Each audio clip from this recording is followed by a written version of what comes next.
You're listening to Shoe In, covering the ins and outs of all things footwear, from sneakers to heels, loafers to slippers, and every type of shoe in between.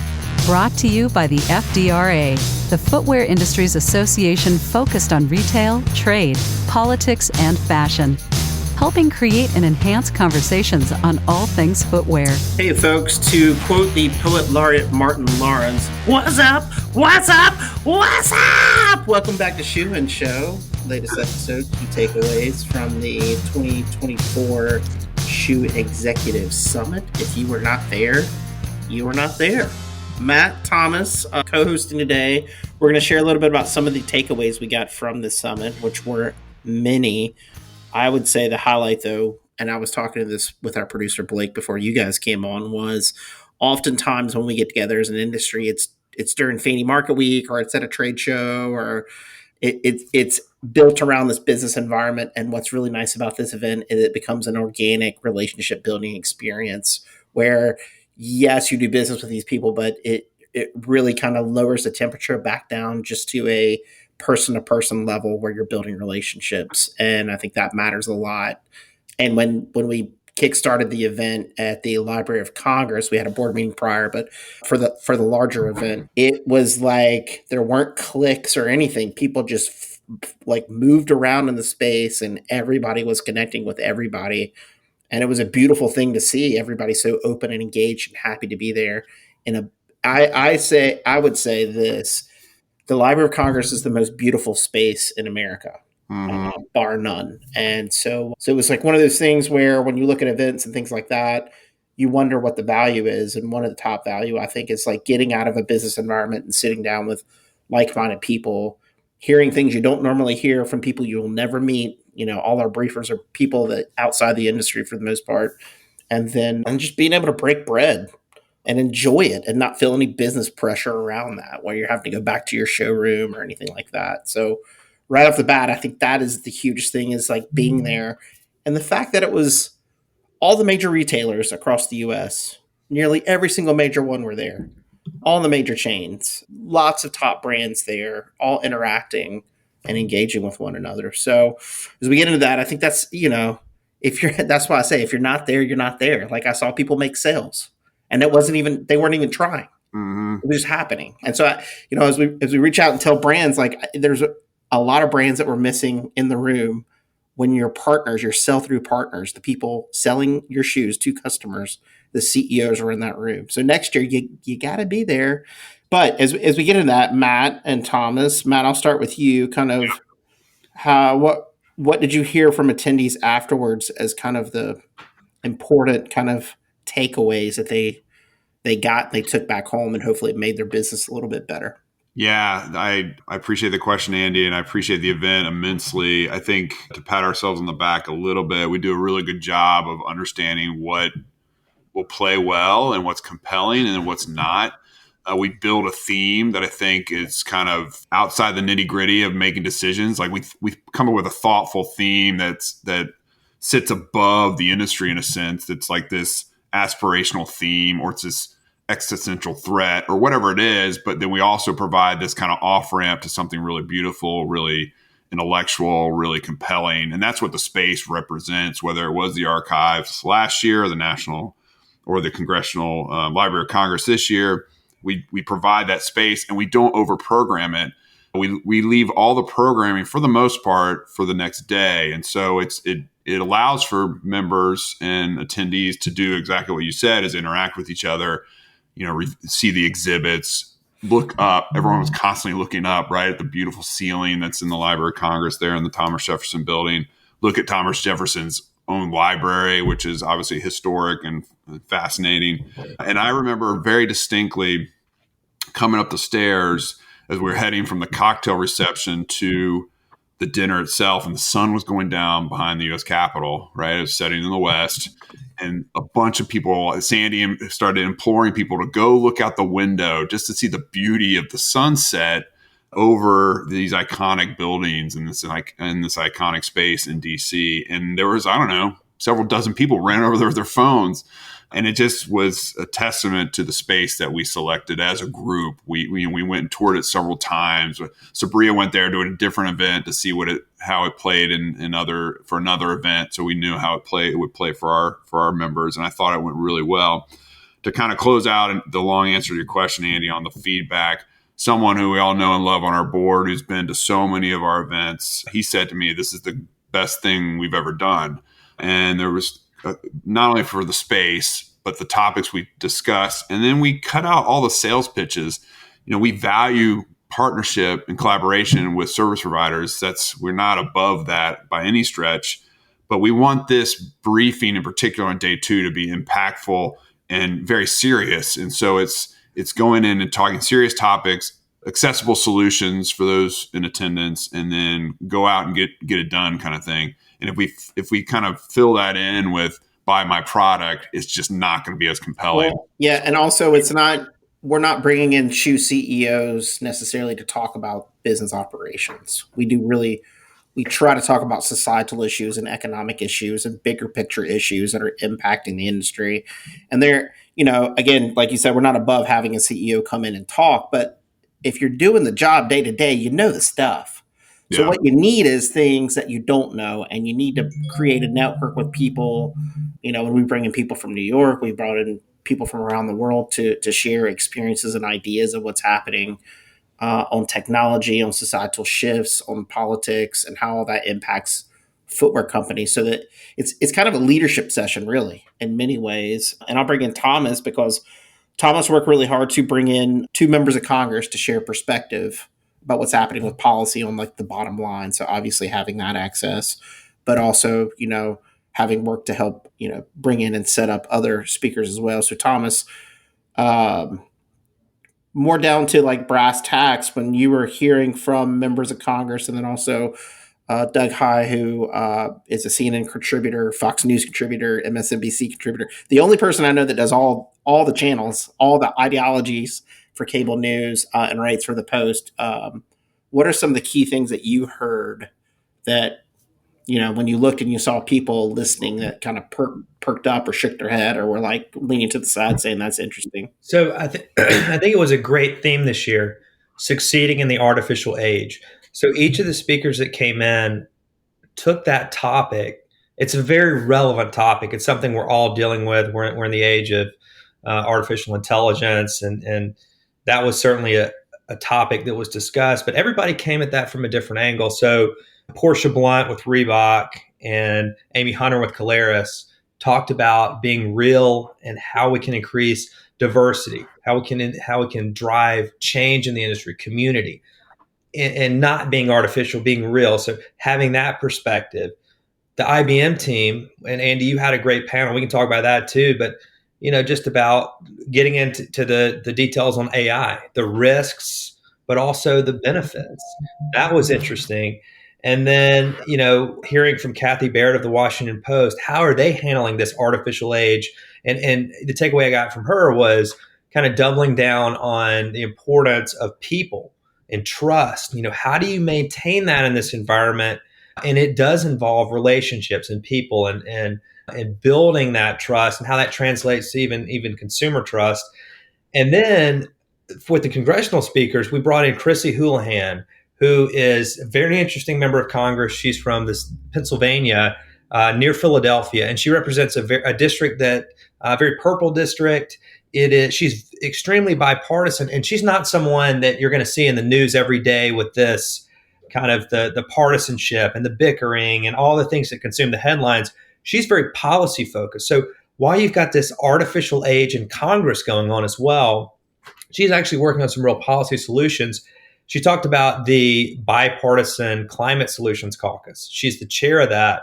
And that's what's called a Noah's Ark caucus. So every Republican that they bring in, they have to also bring in a Democrat. So you have to find a friend across the aisle to join this caucus with you.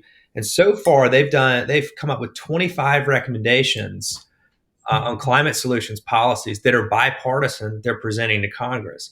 So this is the stuff that doesn't always come to the forefront in the media, but it's important. There are things that are getting done. And just one more, she talked about is kind of an interesting real life example of how things get done in Washington, where she paid family leave is really important to her. She's an Air Force veteran. She wanted to ensure that for active service members. And during the negotiations over the defense bill, President Trump at the time really wanted the Space Force, and she wanted that too. And so she was able to work with President Trump as a Democrat and other members in her caucus to kind of trade to get the Space Force and the paid family leave. That was the deal. So it was really a lot of insight on kind of how you break through and all these, including in politics, in what is the artificial age in so many different ways. Matt, you had a key conversation with Doug. What were your key takeaways? I mean, you've worked in politics. We've done campaigns together. Yeah. It's our job to be professionals, political professionals, both in policy and politics. What were some of your takeaways that you thought were really insightful that really helped the audience think through what's coming with the election? Because ultimately, it's the biggest impact on our industry will be who the next president is. Even if trade policies look the same, it's going to, we're talking like, Biden's talking about corporate tax increases. We could talk a little bit about the FTC later on because I have different opinions, I think, than Thomas on that, which will be fun. But, what are your takeaways from what Doug was kind of sharing with the audience that were really interesting points? Yeah, Doug was great because he is a professional. He knows how to speak to a politically diverse audience, and that's something we take pride in, the three of us, I know, curating a place where no matter what your viewpoints are politically, you can come and not feel beat over the head one way or the other on the issues of our time. And so Doug did a phenomenal job kind of navigating through that. Obviously, with his background as a Republican and working in Republican leadership in a variety of different House offices in particular, and at the RNC as director of comms there a number of years ago, he has a unique perspective from his perch and was able to really speak truth to power in the Republican Party. And so we spent time exploring, why the Republicans, at least with Trump at the top of the ticket, continue to lose, right? Isn't a party's purpose to win elections? And that hadn't been happening. We obviously talked about a lot of the dysfunction currently taking place on the House side in particular. And Doug was helpful in a couple ways. One is what polls to pay attention to. And we talk about this as well, Andy, but to have him reiterate, I think, was important. Like, the national polls actually mean nothing. They definitely mean nothing right now. You're going to see a kind of a point or two back and forth between former President Trump and current President Biden. Things will start to solidify as we head towards late August, post-Labor Day, in that space. And then you start honing in on specific state polling and then specific issue polling. In fact, right before I went on stage, just for our listeners, Andy pulled me aside and said, hey, Emerson Polling, which is one of our partners who does actually our consumer polls, did a poll on those who are most concerned about inflation in the economy.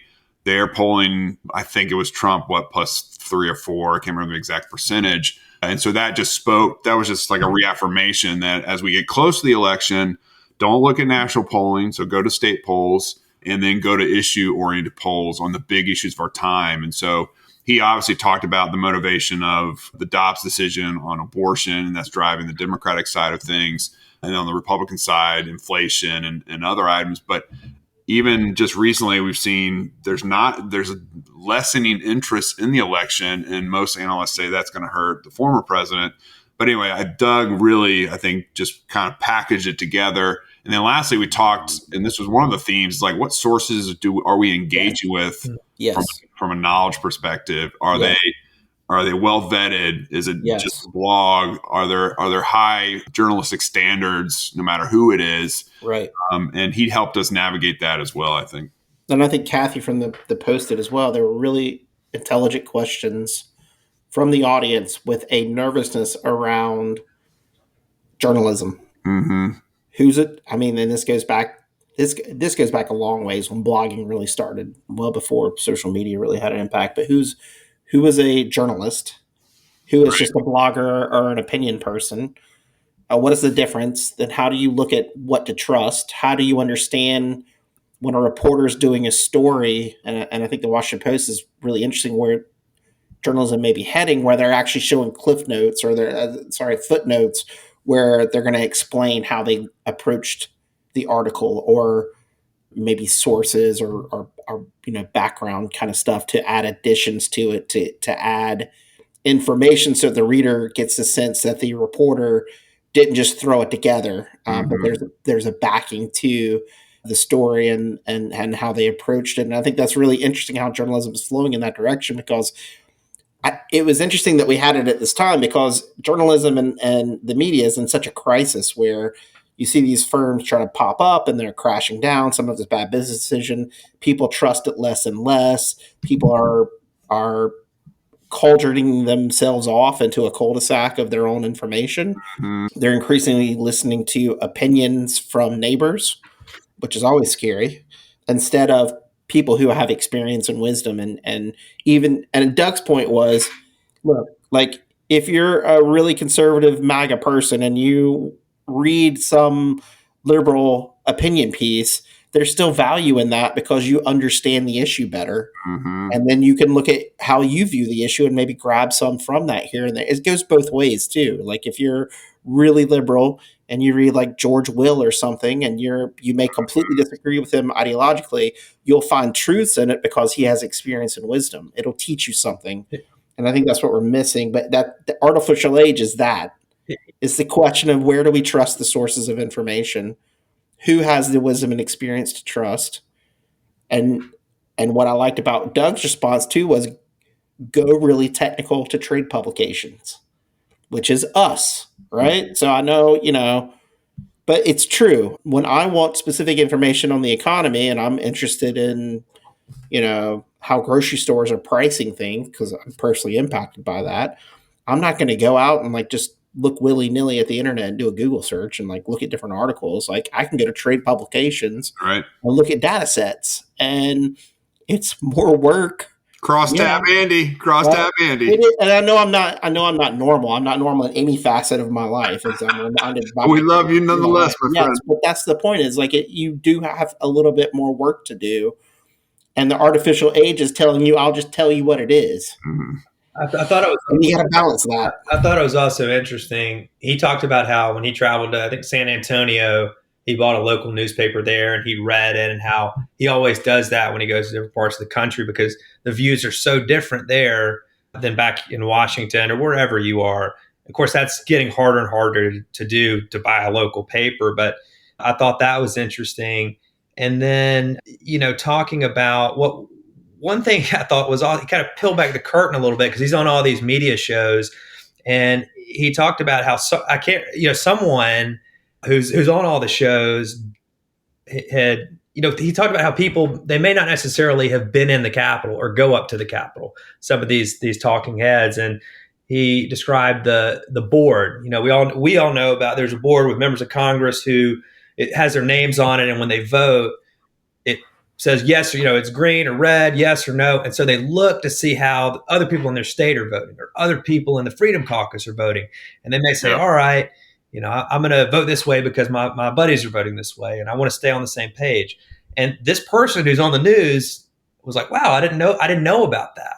And so it just goes back to trust. You have to find the right sources. There's so much information out there. I think the board is going to take, if they put some AI into it, it'll take the way the ledge staff entirely. No more legislative staff, right? I mean, I taught the college classes about political science, and I do trainings and stuff, and I never even imagined that people didn't know that. Yeah, right. This is somebody that's giving information out that is a regular person on these shows, and they had no idea. So. And I have told my boss before, I don't know how you should vote on this amendment. Go watch John Shattuck from Arizona vote, and however he votes, vote his way. Yeah, because he probably knows what this thing is, right? And but honestly, like it's not that I was a bad staffer. It was like if it was a intelligence bill, or if it was it would be like one person, or if it was an agricultural bill, I'd be like, go follow so and so from Kansas because they're of the same mindset on conservative values or liberal values or whatever values, and they're on the committee, and so they probably have a good tag to it, right? So it's directional, but like half the time you get a list of 20 amendments, and the big important ones, and then there's like 5 or 6 really weird methodical ones from some guy from from Oregon you don't even know, or Forgot all from about Minnesota, and you just like have no idea what it is. Like I've got, chicken coops are in this. I have no idea big, if it's like good or bad. writing a big memo with all those amendments. You're taking me back, man. It's like reminiscent in a bad way. We know you can listen to us. Well, unlike whoever this out early, man. person on CNN, we do know how this. You guys got worker release for good conduct. I was, apparently really bad and had to serve the full almost 10-year sentence sitting in there. We did get worker release, is a good way to put it. But yeah, and I mean, I think Thomas's point's well taken. It's like the reason why people coalesce around FDRA is because on the policy side is because we actually know what we're talking about, and there's some groups out there who don't have a clue and who are into sales and selling companies and making promises. And I think we're pretty honest about what is and is not possible. Yep. And how to get things through. And then also how to navigate the regulations that are coming out too. He also painted a good picture. We, at a high level, we talk about, we all know we're very divided as a country and things are just in a difficult place. But he had some really good kind of nuances there. For example, the primaries, how that impacts the presidential election. The fact that Congress, the way the districts are shaped now, the primary for most members is more important than the general election for a lot of members. And so they're focused on that. So for these Republicans, these are earlier in the year.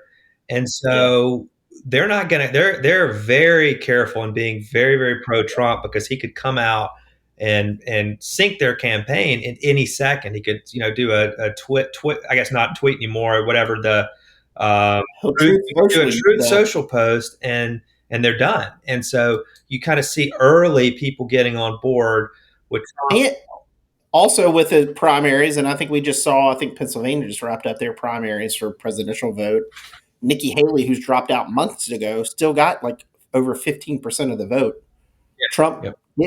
Trump barely got close to 85%. And in a state where you're talking like 80 to 90,000 vote margin in the previous campaign, the previous election, Biden versus Trump won. I think the Republican primary, there were 117,000 voters that voted for Nikki Haley. Mm-hmm. So just do the math, right? And that's even before you throw in third party. So anyway, Doug's speech was amazing. And like we can get, these are just highlights, but you have to hear that insight of what's happening to make yourself better. And I think the other part really was the AI conversation we had with IBM, both their head of regulatory affairs, who kind of sees everything, how government interacts with IBM, but also a former commerce official who understands how economies work and companies work, along with their head of retail, who is from Columbus, Ohio, and had worked at Abercrombie & Fitch and many other firms. And I mean, my perspective is when I host a panel, because I hosted this panel in particular, my job is to bring out interesting tidbits. Usually I have a pretty good foundational understanding of where things are. But I actually learned a lot by hosting this. It changed my mind a lot about AI because I think companies really have to be defensive first. We talked about fraud and people using IBM's CFO did a presentation on their earnings call. Someone downloaded his voice and mimicked it through AI and started asking people to send bank account information over WhatsApp. To them over WhatsApp. So that's an ongoing trend in a lot of companies. Yeah. So it's like defensive posture, but also the fact that this is a tool to help optimize operations. It's not right now. It shouldn't be viewed as a end all be all to change everything and scrap all your systems and all that. It's like it plugs in. It helps you find things faster. Mm-hmm. It helps you write better. Emails, etc. It's basically like a personal assistant that doesn't talk back. So, I think you drew out something really interesting in the conversation. It's this notion that when you upload something to Chat GPT, it becomes property of Chat GPT. And so now it's not the time 5 years from now to, even if you're a small footwear importer, right, and you're privately held, 5 years from now is not the time to come up with a policy on how your employees engage with this technology. The time is now, and to come up with those parameters. So, for example, not every company allows their associates to use Chat GPT, or in IBM's case, they don't allow you to put business proprietary information. So, uploading a contract template that you use with your vendors is probably not the smartest thing in the world to do if you don't want Chat GPT to own the content that's contained in that contract. And so thinking through it critically. Now on the flip side, and that was all through Chris Padilla, who runs the DC office for IBM, who was at Commerce. The flip side of that is he also says it's not going to start nuclear war. Like, everyone needs to calm down. And I trust Chris. I used to work for him. I think he's a thoughtful guy. He's on LinkedIn. He's worth the follow. And IBM has the most patent filings for AI technology than any company. And that's surprising, I think. And I think when you think about all the companies that are operating in the space. So I believe him and I trust him. I'll have to kind of continue to see how that evolves, like personally and emotionally. I don't know if I'm all there yet, but at the same time, I thought he was trying to kind of burst some apocalyptic bubbles, if you will, which I think was helpful. There's definitely a positive and there's definitely an evil. And and this is any technology to be misused. We were in the Library of Congress. There was the Gutenberg Bible. It's set up to mass produce the Gutenberg Bible, changed language, unified language, and spread democratic ideas along with Luther across Germany and Europe at that time. The church thought it was the devil because it was taking power away from them, right? It was democratizing it. It was changing systems and society. Printing press. Yeah, and this is kind of like the printing press, and it's a little scary because you're like, I just got used to this digital system, and now it's an artificial system, and how do I interact with it? And I would say, it was awesome to see the proliferation of typecast and language, but also it brought a lot of naughty language and a lot of naughty publications with it too that we see and there's some ills along with it. I mean, it goes both ways because it's human nature that somebody's going to try to use it for harm versus good. So it goes both ways. I thought that was a really solid panel because, to Matt's point, it's people have such extreme views on AI. It's either going to be it's the greatest thing ever, and it's going to completely cure cancer, buddy, or it's going to destroy the world. And they had it being IBM and their role. They had some very thought-provoking and thoughtful comments on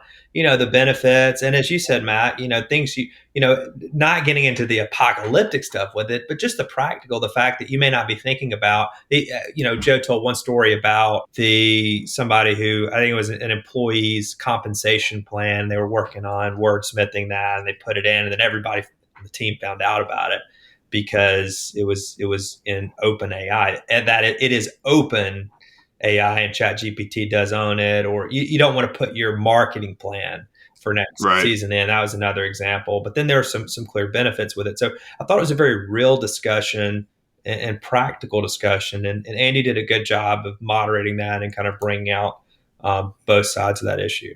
Yeah, maybe it'll be nuclear war, but it will also then cure the cancer from the radioactive fallout. So it's like, it's good on both sides.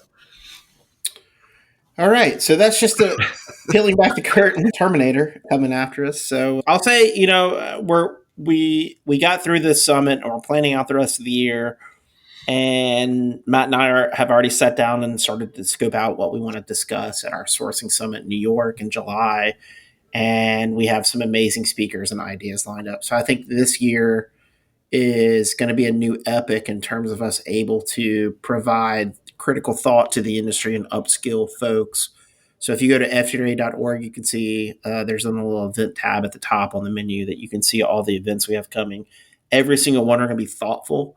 Every single one will help you do your job better. And that's our goal and our mission to support the industry with that. But I would say more than ever, we work very hard now that if you attend an event, you won't hear a sales pitch, you'll hear a solution. And I think more and more, that's why our events are growing.